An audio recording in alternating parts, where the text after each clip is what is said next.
Live from New Delhi, you're watching DD India News Hour, India's voice to the world. I'm Mark Lin. Namaskar. Coming up in the next hour.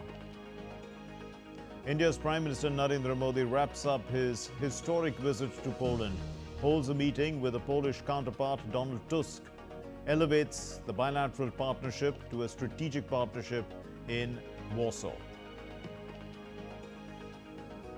The Indian Prime Minister says no conflict can be resolved on the battlefield, advocates dialogue and diplomacy in Warsaw before embarking on a maiden visit to Ukraine.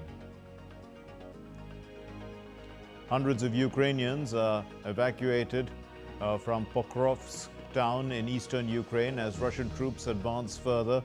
Russia claims to have thwarted a fresh Kiev incursion while accusing it of targeting the Kursk nuclear plant.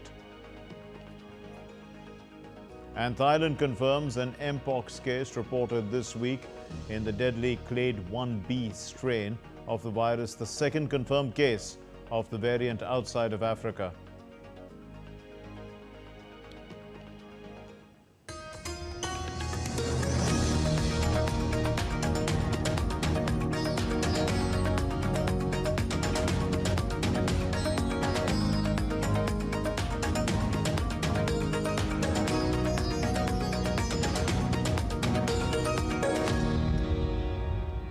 Well, first up, let's tell you about the first visit of an Indian Prime Minister to Poland in 45 years.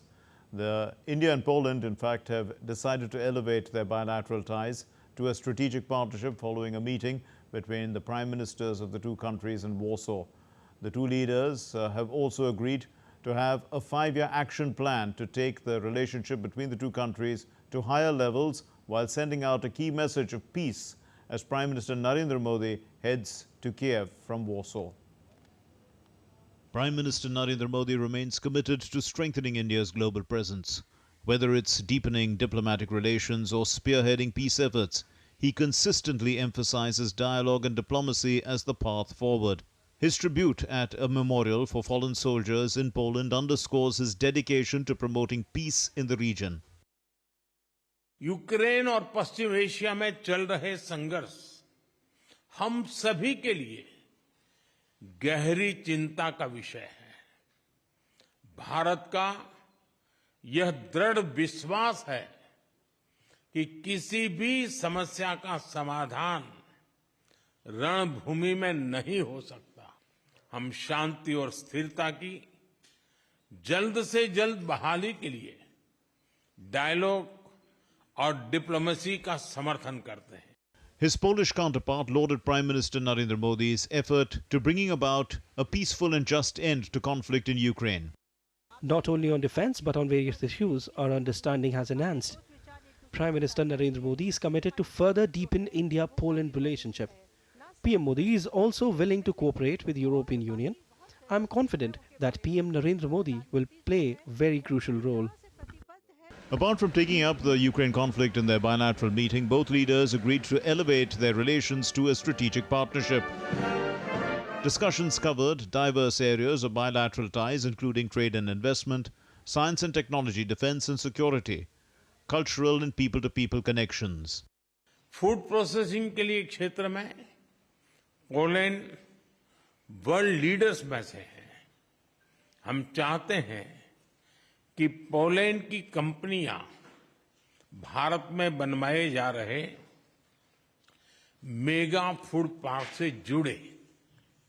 Bharat में तेज गति से हो रहे शहरीकरण से water treatment, solid waste management, urban infrastructure, ऐसे क्षेत्रों में हमारे सहयोग के नए अवसर खुल रहे हैं।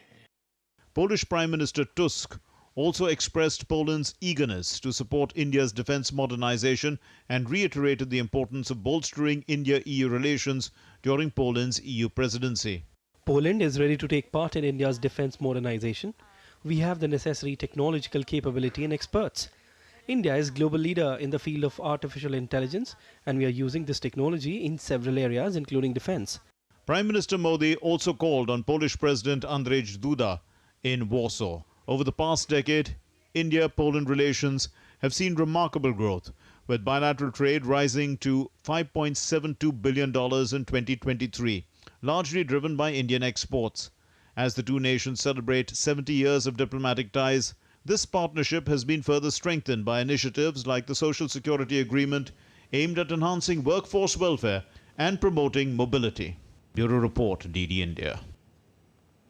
Prime Minister Narendra Modi also met the Polish President Andrzej Sebastian Duda at the Belvedere Palace in Warsaw, and the two leaders held discussions on various aspects of bilateral relations. Prime Minister delivered a press statement at a joint press conference with the Prime Minister of Poland. Later, briefing the media persons about various outcomes of the meeting, India's Ministry of External Affairs said that India and Poland have agreed on social security agreement. There has been an understanding reached to finalize a social security agreement, which will be of importance for the professionals that are working in each other's countries. Both countries also share close cooperation in the fields of defense and other fields as well, which the field of defense is symbolic of the deep mutual trust between the two nations. The Ministry of External Affairs said that there is a working group which will continue to explore opportunities which exist in this field. On defense, we have a long-standing agreement, and there is a working group which meets. So the working group will continue to explore opportunities that exist in the defense sector for both sides. While in Warsaw, Prime Minister Narendra Modi also visited the monument to the Battle of Monte Cassino and honored the bravery of Polish soldiers in the Second World War. This monument was unveiled in 1999. It commemorates the heroic efforts of the Second Polish Corps and reflects the enduring bond between Poland and its allies. India's Prime Minister Narendra Modi laid a wreath and paid tribute at the monument of the Battle of Monte Cassino in Poland. The monument commemorates the sacrifice and valor of soldiers from Poland, India and other countries who fought alongside each other in the famous Battle of Monte Cassino in Italy during the Second World War. For the Prime Minister, it was a solemn moment to remember the valor of Indian soldiers who fought in World War II. Fought from May 11 to May 18, 1944, the Battle of Monte Cassino was a crucial and intense engagement in World War II. The battle was fiercely contested, with the Allied forces suffering significant losses. The monument features a headless winged Nike emerging from a shattered column, symbolizing victory and resilience. The urn containing the ashes of the Polish heroes is draped with a shroud featuring the cross of Monte Cassino, adding a layer of solemnity and reverence to the memorial. The monument was officially unveiled on May 30, 1999, during the 55th anniversary of the battle. The monument to the Battle of Monte Cassino continues to serve as a poignant reminder of the valor of the Second Polish Corps and the broader Allied effort during World War II. Bureau Report, DD India. Well, the Indian Prime Minister also laid a wreath and paid tributes at the Kolhapur Memorial in Warsaw. This memorial is dedicated to the generosity of the princely state of Kolhapur that Kolhapur offered to the Polish people during the Second World War. And the Prime Minister went to the Dobry Maharaja Memorial as well in Warsaw. And during the Second World War, the Jam Sahib had provided shelter to over 1,000 Polish children and is remembered as the good Maharaja in Poland. The story of the Dobry Maharaja is one of the most evocative chapters in relations between India and Poland. Indian Prime Minister Narendra Modi laid a wreath and paid tribute to the Dobry Maharaja Memorial in Warsaw. The memorial is a tribute to the deep respect and gratitude that people and government of Poland have for the Jam Sahib of Navanagar, Digvijay Singh Ji Ranjit Singh Ji Jadeja. During the Second World War, the Jam Sahib provided shelter to over 1,000 Polish children. On Thursday, Prime Minister announced a new initiative called Jam Sahib Memorial Youth Exchange Program to further strengthen this special bond. Bharat जाम साहब memorial youth exchange programme शुरू करने जा रहा है।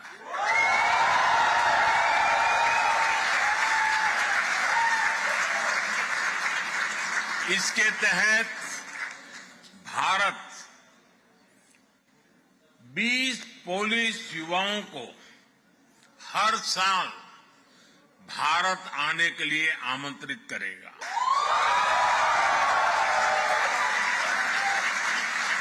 इससे भारत के बारे में पोलैंड के युवाओं को और ज्यादा जानने का मौका मिलेगा।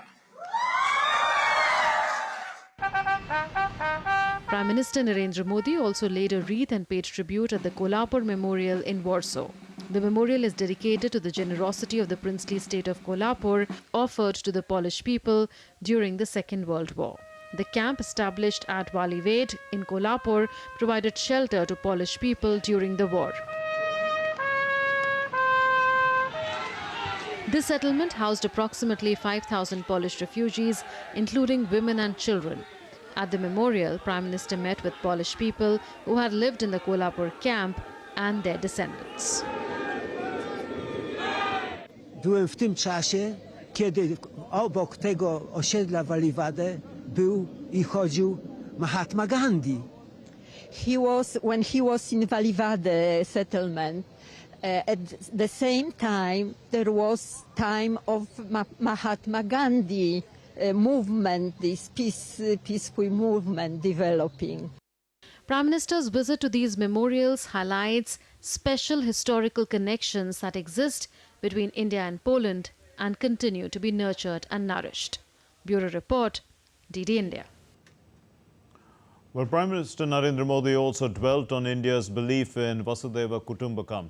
The world is one family. Addressing an enthusiastic Indian diaspora in the Polish city of Warsaw, the capital, he shared his thoughts on the significant contribution made by them in strengthening bilateral relations between the two countries.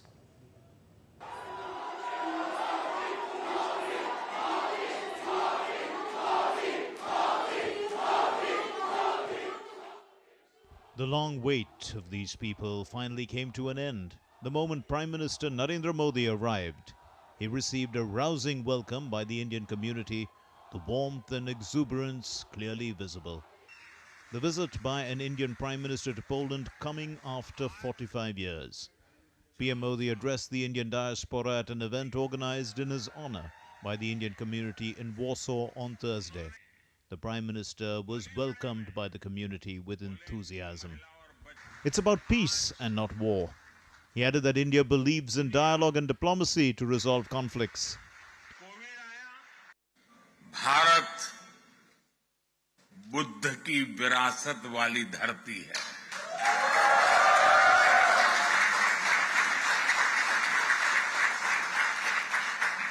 और जब बुद्ध की बात आती है तो जो युद्ध नहीं शांति पर विश्वास करती है।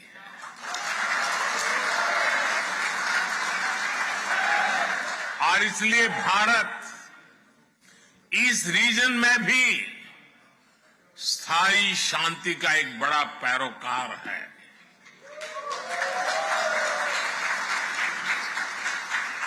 भारत का मत एकदम साफ है। ये युद्ध का युग नहीं है।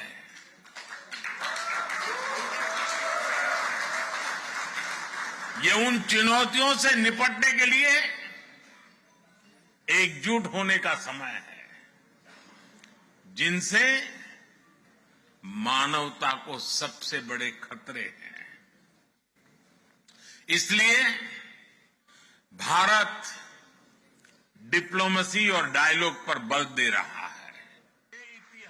Prime Minister spoke about India's growth story, saying the days are not far when India will become the world's third largest economy. Prime Minister also said that 250 million people have come out of poverty in India in the last 10 years. Bharat और Poland दोनों देशों ने आपस में एक social security agreement पर सहमति बना ली है, जिसका लाभ आप जैसे सब साथियों को होने वाला है। साथियों, भारत का विजन ग्लोबल है। भारत का विजन ग्लोबल है, भारत का कल्चर ग्लोबल है, केयर और कंपैशन ग्लोबल है। हमारे पूर्वजों ने हमें वसुधैव कुटुंबकम का मंत्र दिया। हमने पूरी दुनिया को एक परिवार माना है और यही आज के भारत के नीति और निर्णयों में नजर आता है। PM Modi noted that a visit to Poland by an Indian Prime Minister was taking place after 45 years. He stated that India is the mother of democracy and its shared values with Poland bring the two countries closer. Bureau Report, DD India. And still to come here on DD India News Hour. Israeli forces intensify their operations in central and southern Gaza as the US President Joe Biden calls for agreeing to a ceasefire deal. And the cholera outbreak in Sudan intensifies further, claiming more lives.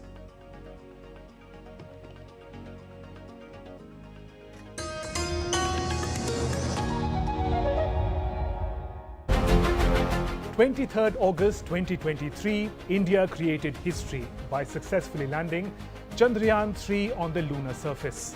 To commemorate the feat, August 23rd has been declared as National Space Day. I see space as a critical infrastructure without which, like roads, waterways and the air transport, space is becoming so critical for our security, for national asset mapping and for comfort of life of human being. We must become a leader to take it the place to go to Moon, Mars and habitat of creation of human beings outside. Who else will do? I believe India will be the leader in doing it. You're watching DD India News Hour. I'm Mark Lynn. On his tour to Poland, Prime Minister Narendra Modi also met business leaders. The Prime Minister met with Ms. Alina Polunzi, the MD of TZMO India, a leading Polish manufacturer of diversified hygiene products. Prime Minister highlighted various policies and initiatives such as the Make in India campaign and the recent liberalization in foreign direct investment and the policies in India being taken in India. And they also exchanged views on TZMO's or TZMO's expansion plans given the thriving market and investment opportunities in India. Prime Minister also met with Gavel Lopinski, who is the CEO of Millennium Private Limited, which is a prominent Polish IT company with a notable presence in Pune. The Prime Minister assured Mr. Lopinski that India's commitment will remain to ease of doing business and investment-friendly environment. Prime Minister Narendra Modi met the Polish prominent Indologists as well in Warsaw. Professor Maria Christopher Beryski is a distinguished Polish Sanskrit scholar and Professor Emeritus of the University of Warsaw. Professor Beryski has served as the ambassador of Poland to India from 1993 to 1996 and was conferred with the Padma Shri Award by the President of India in 2022. Professor Halina Marcelewicz is a prominent Polish scholar in Indian philosophy and the head of the Institute of Oriental Studies of the Jagiellonian University in Krakow. And Professor Danuta Stasisk is a prominent Polish Indologist and a former head of the Department of South Asian Studies at the University of Warsaw. Professor Przemysław Zuzrek is a renowned Polish Indologist and the head of the Studies of India or Indian Studies in the University of Wrocław. हम बहुत ही खुश हैं कि 40 वर्ष से ज़्यादा के बाद फिर भारत के प्रधानमंत्री आ गए और वही प्रधानमंत्री जिन्होंने उदाहरण के लिए अंतर्राष्ट्रीय योग दिवस का स्थापना की और जिससे भारत की संस्कृति का दुनिया में ज्ञान बढ़ रहा है। आज के मिलन के बाद ऐसा अनुभव हुआ कि प्रधानमंत्री बहुत ही इस पर ध्यान देते हैं कि भारत की संस्कृति, भारत की परंपरा, भारत की प्राचीन चिंतन जो है वो हमारे विश्व में बढ़ जाए। और हमसे उन्होंने ये कहा कि हम इस सेवा में हमको कोशिश करना है कि लोग ज़्यादा जान लें, न सिर्फ पॉलिटिक्स बल्कि यही सांस्कृतिक पक्ष जो अंतर्राष्ट्रीय संबंधों में है। ये इस पर हमने प्रधानमंत्री ने ध्यान दिया और हमसे आखिर में हमसे कहा कि आप कोशिश कीजिए कि भारतीय परंपरा, भारतीय ज्ञान और चिंतन लोग जान लें, समझ लें अच्छी तरह से। ये तथाकथित इंडोलॉजिस्ट का कर्तव्य है। Prime Minister Modi also met with the captains of the Poland kabaddi team, in fact, the players. The kabaddi is a popular sport in India. It's also gaining popularity in Poland. The captain of the Polish kabaddi team, both the men's and women's team, met Prime Minister Narendra Modi. The captains Michael Spichko and Anna Kalbrich. They presented a symbolic T-shirt to Prime Minister Narendra Modi. I felt a huge positive energy from him. He was very proud that he was the person who was responsible for building the stadium in Ahmedabad because he is from Gujarat. And in this stadium I played during the World Cup in 2016 in Ahmedabad. So I think having a person like Prime Minister, like Modi, in this position, I think is a great opportunity to make India stronger in every sport. India should try for the Olympic Games in 2036, and of course I hope that kabaddi will be in this Olympics. He was really proud that we introduced kabaddi to Europe, and I think he has a great wisdom regarding kabaddi and the philosophy that stands behind this. So he was really happy that we introduced not only sport as a sport, but also the philosophy to children and to youngsters and to adult people, just to create league and promote kabaddi as a sport for everyone. Prime Minister Narendra Modi met Michael Spichko, who is the president of the Kabaddi Federation of Poland, and we did see Anna Kalbrich, the board member, Kabaddi Federation of Poland in Warsaw. Prime Minister also met Polish businesswoman Alina. Vishal Barrister, in fact, caught up with some of these people to know more about their meeting with the Indian Prime Minister. The two-day visit of Prime Minister Narendra Modi has ended in Poland on a very, very positive note, and he also met a section of the Polish personalities, which includes 2 kabaddi players and also a businesswoman. So let's talk to them and find out. Kabaddi is India's national game. I have with me Michael. Michael is the captain of the Polish kabaddi team. Michael, how was the experience interacting with the Prime Minister? Yeah, I love it. His energy is awesome, and he's a sports person. He was responsible for building many stadiums, and he do yoga. I think he played cricket a little bit, so I think that was an amazing opportunity to talk with him, and we have more bigger and bigger motivation to promote the sport in Poland and in Europe, of course. Well, absolutely. And Anna is the women's kabaddi captain of Poland. Anna, first of all, kabaddi, Poland, Prime Minister. I mean, quite a different combination. Exactly, and the woman inside, actually. Yes.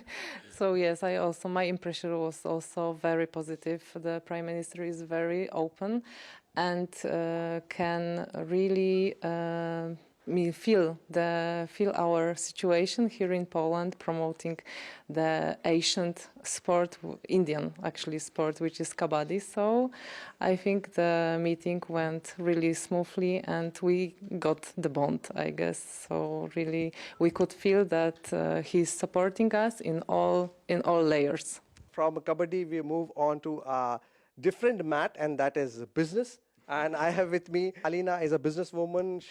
Her company is doing business in India. So Alina, what was your reaction when you met the Prime Minister, and what kind of business? Was it business or as usual? Yeah, definitely. It was a pleasure, and I was delighted to meet Mr. Narendra Modi here in Warsaw, because we are our presence, TZMO presence in India, it's more than 2 decades right now, and we are in femcare and medical business. So our brands Seni, Bella, and Happy, they are present in South India, and we are planning to, of course, develop in the future to the next states in India, and looking at India as a country which is developing so fast, we see a lot of opportunities for business and for women, because a lot of product of TZMO range is dedicated for women. So we would like to support them and make sure that they have happy and healthy life. Happy and healthy life, for that you need to have a fit body. Fit body comes from sports, and they both represent that, and she takes care of your finances. With cameraman Ankur in Poland, this is Vishal Baristo, DD India, Warsaw. Well, India's Prime Minister Narendra Modi concluded his visit to Poland and is now headed to Ukraine.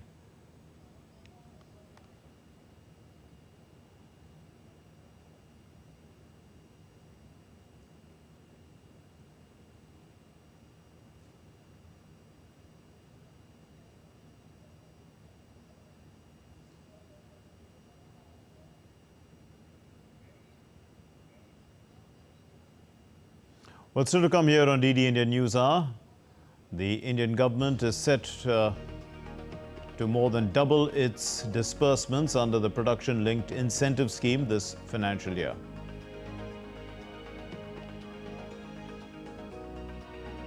And the Indian government's monthly economic review says that food inflation has fallen. It's expected to fall even further in the coming months.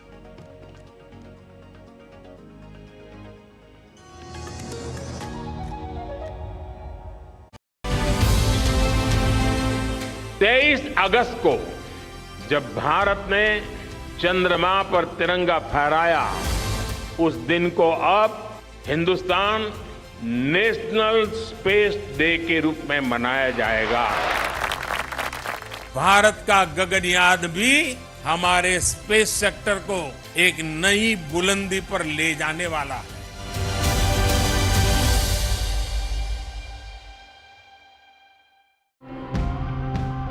The World Wildlife Organization tells us that over 3 billion people across the globe rely on seafood.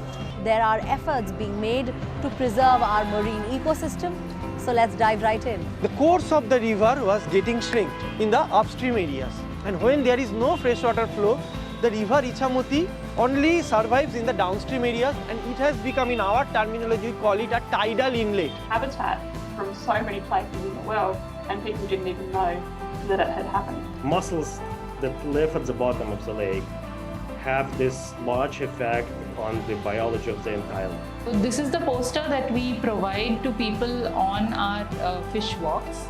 So they can just look at this and identify which are the fish in season, and when we give them the test to go out and identify sustainable fish. It's worrying because rising temperatures cause the water to expand, and with it, the sea level to rise.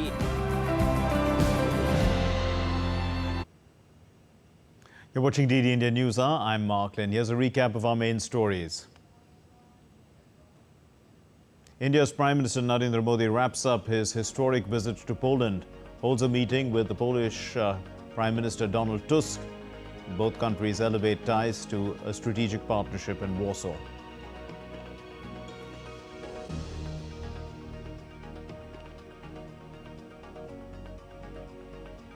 The Indian PM says that no conflict can be resolved on the battlefield. He advocates dialogue and diplomacy in Warsaw before embarking on a maiden visit to Ukraine. Hundreds of Ukrainians have been evacuated from Pokrovsk town in eastern Ukraine. This is as Russian troops have advanced further. Russia claims to have thwarted a fresh Kiev incursion. while accusing it of targeting the Kursk nuclear plant. Well, the U.S. Vice President Kamala Harris will make the most important speech of her political life on Thursday when she accepts the Democratic Party's nomination for president at the Democratic National Convention in Chicago.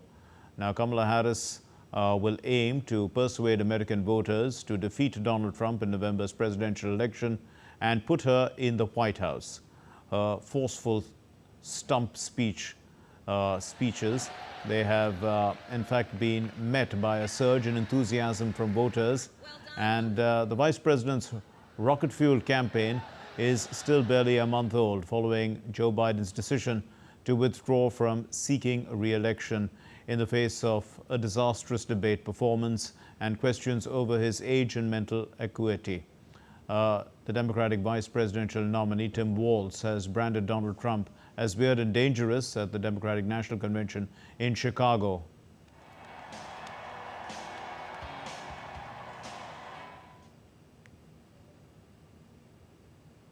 And for more on what's expected from the Democratic National Convention and the presidential election, we are joined by DD India's Kate Fisher from Washington, D.C.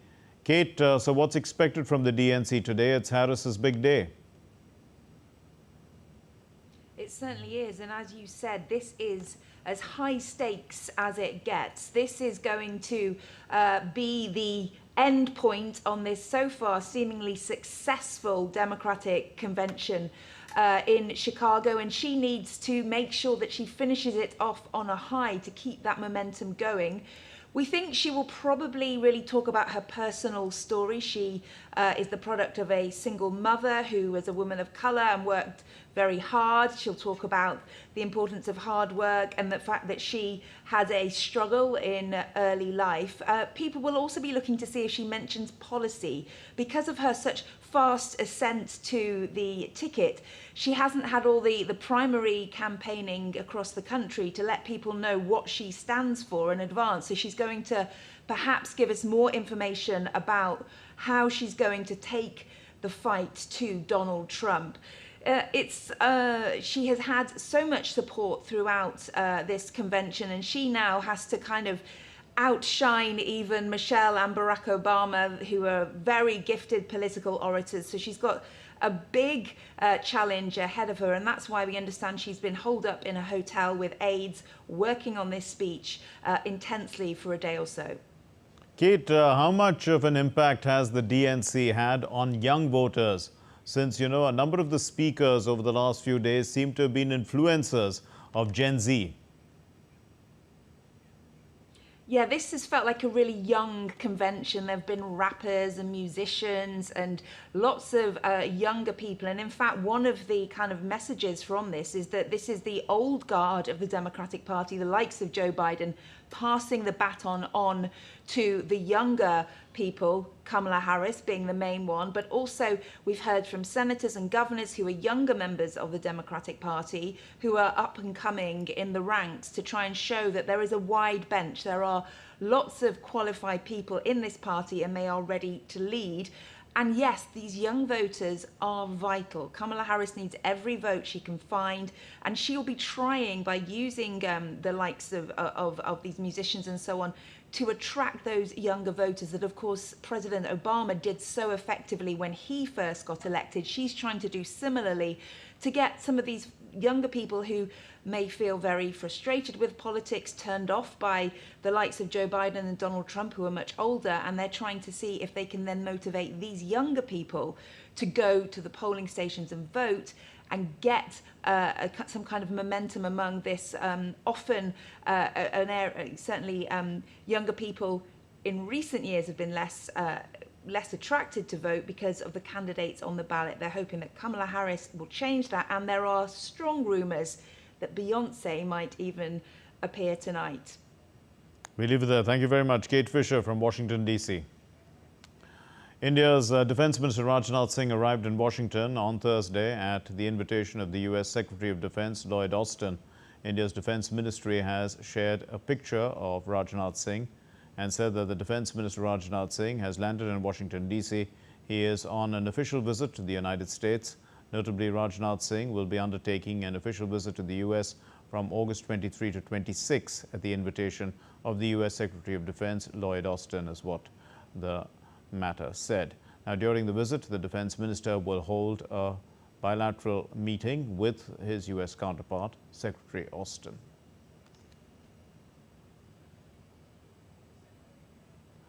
Israeli forces intensified their operations in central and southern Gaza on Thursday, clashing with Hamas, and this escalation follows President Joe Biden's call for a truce and hostage release, with the White House stressing the urgency before the upcoming Cairo talks. Meanwhile, the IDF has conducted extensive airstrikes against Hezbollah sites in southern Lebanon amid escalating violence. Israeli forces pressed deeper into areas of the central and southern Gaza Strip as they battled Hamas fighters on Thursday. This escalation came shortly after US President Joe Biden urged Israeli Prime Minister Benjamin Netanyahu to finalize a truce and hostage release deal. The White House emphasized the need to resolve issues before upcoming Cairo talks with the US, Israeli, Egyptian and Qatari negotiators. This follows US Secretary of State Antony Blinken's recent visit to the region. The IDF said on Thursday that it carried out extensive airstrikes against Hezbollah terror group sites in southern Lebanon overnight, as the spiraling violence between the two sides showed no signs of losing momentum. On Wednesday, Israeli Prime Minister Benjamin Netanyahu and Defense Minister Yoav Gallant declared Israel's readiness against threats during their respective visits to northern Israel and the Gaza Strip. During his visit to the Ramat David Air Force Base in the north, Netanyahu said the military were ready to meet any scenario defensively and offensively. I am here at an Air Force base to closely observe our preparations against threats both near and far. We are prepared for any scenario both defensively and offensively. Meanwhile, the displaced Palestinians in central Gaza are on the move again after the Israeli military issued new evacuation orders for Deir al-Balah, citing safety concerns. Over the past days, new evacuation orders have been issued, affecting over 100,000 people that have been pushed out now of Khan Yunis and Deir al-Balah area. They're on the move with the few belongings that they have, looking for somewhere where they can put up their temporary shelters. At the Democratic National Convention in Chicago on Wednesday, a mother of US-Israeli hostage Hirsch Goldberg-Polin, held in Gaza, broke in tears as she and her husband made an emotional plea for a ceasefire deal. At this moment, 109 treasured human beings are being held hostage by Hamas in Gaza. They are Christians, Jews, Muslims, Hindus, and Buddhists. They are from 23 different countries.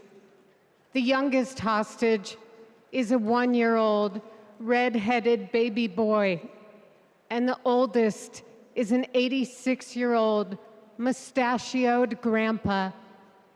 Among the hostages are 8 American citizens. One of those Americans is our only son. His name is Hirsch. With the international community, including the United States, pressing for a resolution, the situation in Gaza remains critical with ongoing military actions and humanitarian challenges. Meanwhile, escalating violence between Israel and Hezbollah has complicated the broader conflict. Bureau Report, DD India. Hostage and ceasefire talks are expected to pick up again over the coming days in Cairo as mediators look for a way to bridge gaps between Israel and Hamas after more than 10 months of fighting in Gaza. It comes as hostilities between Israel and Hezbollah are escalating amid fear of a wider regional spillover. Sarah Coates has more from Tel Aviv. Well, the pressure on both Israel and Hamas to come to an agreement, come to a ceasefire deal just continues to mount. Although while there is a lot of hope for this happening, there certainly is not a lot of optimism here on the ground. Now, late on Wednesday, US President Biden and Vice President Kamala Harris, they had a phone call with Benjamin Netanyahu, the Israeli Prime Minister, really pressing him on the urgency for a truce in Gaza. Now, shortly after this, his office put out a statement. It says that Israel will insist on the achievement of all its objectives of the war as they've been defined by the Security Cabinet, including that Gaza will never again constitute a security threat to Israel. Now, really, the major sticking point this time around is the control over the Philadelphia corridor. This is this very narrow strip of land that separates Egypt and Gaza.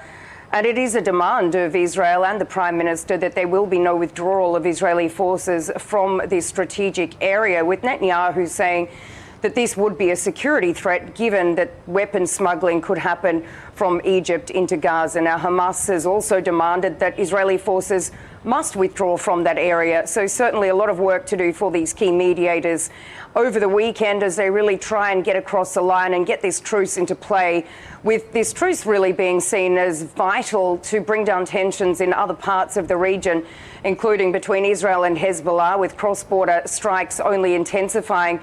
And we also do need to remember that this threat of retaliation from both Hezbollah and also Iran continues to loom over Israel after the assassination of two very senior figures, one of these being Fuad Shakur. He was the second in charge of Hezbollah. He was assassinated in Beirut a number of weeks ago, and just the day after that assassination was another, and this was of Ismail Haniyeh. He was the leader of Hamas's Politburo. So certainly a lot of tension in the region, and once again a lot of pressure on both of these warring parties to finally get this truce done after 10 months of fighting in not only Gaza, but also heavy conflict in Israel's north.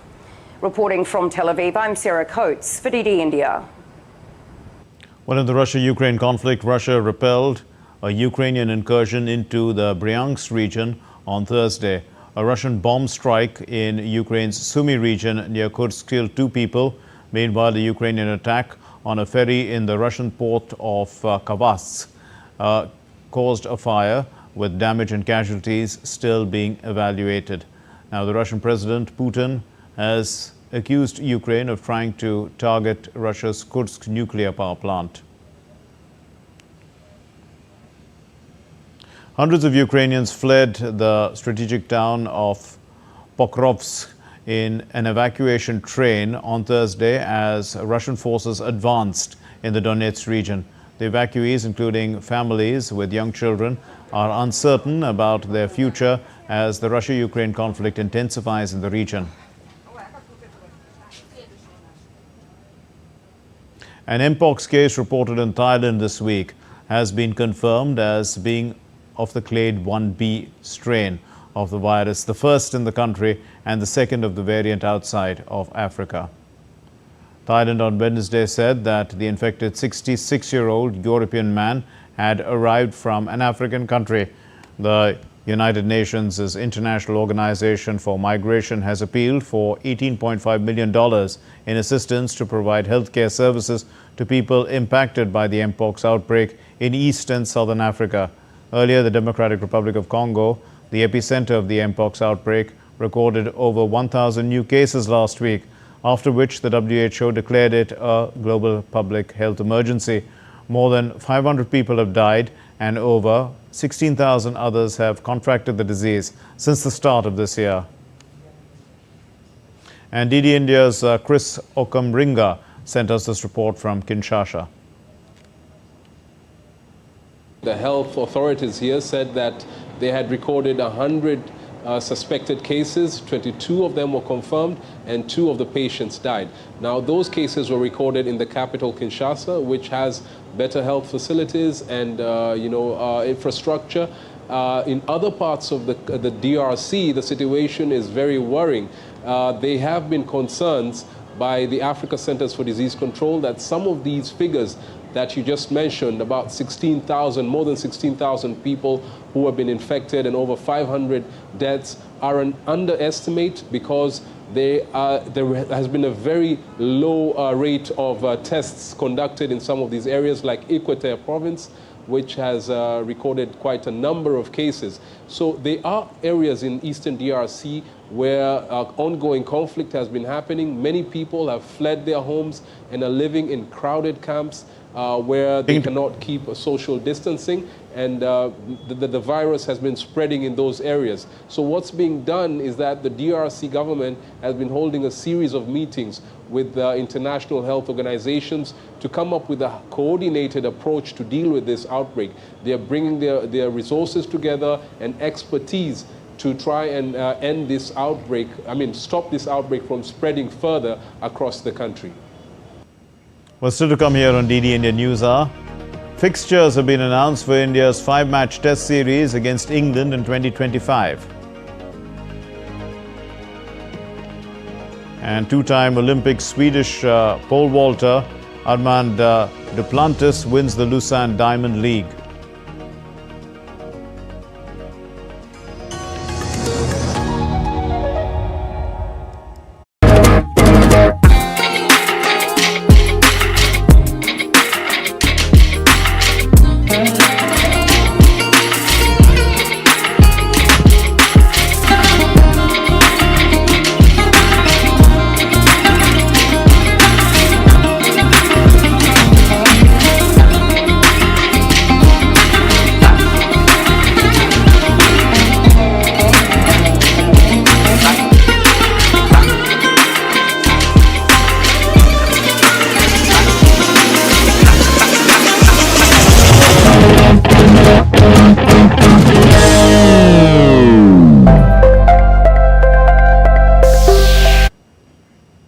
You're watching DD India News Hour. I'm Mark Lynn. Let's move on to some other national stories now. India's President Draupadi Murmu presented the Rashtriya Vigyan Puraskar, or the National Science Awards 2024 in New Delhi on Thursday. And these awards were conferred to celebrated biochemist Govindarajan Padmanabhan, who was selected for the first ever Vigyan Ratna Award, the topmost science award in the country. Now, while ISRO's Chandrayaan-3 team was selected for the first Vigyan Team Award, these awards are given in the field of science, technology and innovation. They recognize outstanding and inspiring scientific, technological and innovation contributions of researchers, technologists and innovators. The Government of India may increase disbursements under the Production-Linked Incentive Scheme to nearly 15,000 crore rupees for the financial year 2025. That's double, in fact, of 6,800 crore rupees from the previous year of 2024. Now, the end of May showed a combined investment under the PLI schemes having hit 1.3 trillion rupees. That's about $15 billion US, covering 14 sectors. The PLI scheme was launched in 2021. Large-scale electronics manufacturing sector, mainly mobile manufacturers, will account for 41% of the total disbursements. And 4 sectors, which are automobiles and auto components, advanced chemistry cells, textile products and specialty steel, will receive incentives for the first time this year. Food inflation in India is expected to fall in the coming months as plentiful monsoon rains have replenished water reservoirs. The Finance Ministry's Department of Economic Affairs said in its monthly economic review on Thursday. As per the latest data, the retail inflation in India came down to 3.5% in July 2024, its lowest since September 2019. The report highlighted that the steady progress in the southwest monsoon It's helped Kharif sowing in the country. The GST collections too in the first 4 months of FY25 have surged because of a widened tax base and increased economic activity. And this growth is reinforced by a double-digit rise in e-way bill generation, indicating sustained economic momentum. Manufacturing and services sectors have also shown strong performance, driven by robust demand and expanding capacity utilization. In July 2024, the e-way bill generation signaled a rise in economic activity. The report noted the Indian stock markets witnessed another bullish run as both the Nifty 50 and the Sensex, that's the Sensex 30, these indices soared to new heights. Let's get you the sports news now. And the Board of Control for Cricket in India and the Cricket Board of England, that's the England and Wales Cricket Board, they on Thursday announced fixtures for India's 2-month-long tour of England in 2025. India will play 5 test matches in a series between June and August, spread across London, Headingley, Birmingham and Manchester, marking the start of a fresh World Test Championship cycle. India are yet to win a Test series in England since 2007.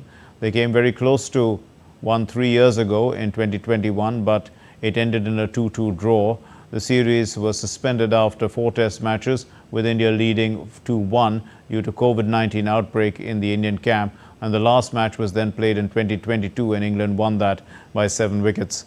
Leeds will host the first Test match from June 20th, and Edgbaston is going to host the second match 8 days later from July 2nd. The third Test match is going to be held at the iconic Lords from the 10th of July, and Old Trafford is going to play host to the fourth Test match from July 23rd. And the last Test match is going to take place at the Oval in London on the 31st of July. Other cricket news, England and Wales Cricket Board have announced on Thursday that Lords in London will host the first ever women's Test match between India and England in 2026. Indian women's team will travel to England for a white ball series in 2025. A 5-match T20 series will be followed by 3 one-day internationals, and India will return to England in 2026 for a one-off test. The first match of the T20 series will be played on June 28, while the 5th match will take place on July 12. It will be followed by an ODI series. The 2-time Olympic champion, Sweden's pole vaulter Armand Duplantis, was victorious once again as he won the pole vault competition in the Lucerne Diamond League in Switzerland. The Swede needed just 4 jumps to clinch victory with a height of 6 meters, and he then raised the bar to a record of 6.15, clearing it in his 3rd attempt. In Paris, in fact, Duplantis set the world record for a 9th time. He won the high jump and the gold medal, and he cleared 6.25 meters, defending his gold medal, in fact. The Portuguese footballer Cristiano Ronaldo has broken the world record for the most number of 1 million YouTube hits, or subscribers, in fact, on Thursday. The fastest to that 1 million number is what the record is. Now, the football star launched his channel on Wednesday, quickly amassing hundreds of thousands of subscribers within hours. And the 39-year-old and 5-time Ballon d'Or winner announced on social media, saying that the wait is over, the channel is here, subscribe and join the journey. And just in a couple of hours, he uploaded his first video, and 1.69 million subscribers had already joined the channel. So Ronaldo is famous for having lots of followers, 112.5 million followers on X, and 636 million are following him on Instagram. Well, India's star javelin thrower Neeraj Chopra will be in action at the Lucerne Diamond League late on Thursday night. This event features a strong field which includes the Paris Olympics bronze medalist Anderson Peters, though the Olympic champion Arshad Nadeem is going to skip the event. The Lucerne Diamond League meet will be the 5th competition of the season for Neeraj Chopra. Neeraj won silver at the Paris 2024 with a throw of 89.45 meters. He is currently 4th in the Diamond League, and he needs to have a top 6 finish to qualify for the final in Brussels next month. His main competition includes Jakub Wadlec of Czechia and also Julian Weber of Germany. A new exhibition showcasing the evolution of Formula One has opened in London for the public on Thursday as the sport celebrates its 74th year. The exhibition has 6 galleries that feature memorabilia from F1's best teams, state-of-the-art simulators that offer members of the public an opportunity to get behind the wheel of an F1 car and experience the 7 legendary championship-winning cars, including that of Lewis Hamilton and Max Verstappen. It has taken 7 years to put the show together, and nearly all of the Formula One teams have contributed to it. The Formula One exhibition is a storytelling experience. I think that's the best way to describe it. Stretched over 7 individually designed galleries, each of them a new world that we have created that provides a different perspective on the sport's past, present and future. Well, that's all we have in this edition of DD India News Hour. Let's know your thoughts on the news of the day. Connect with us on Facebook, X, formerly known as Twitter, and Instagram. We'll be back with more news as it breaks here on DD India. My name is Mark Lynn. From all of us here in Delhi, thank you very much for watching DD India News Hour. Namaskar.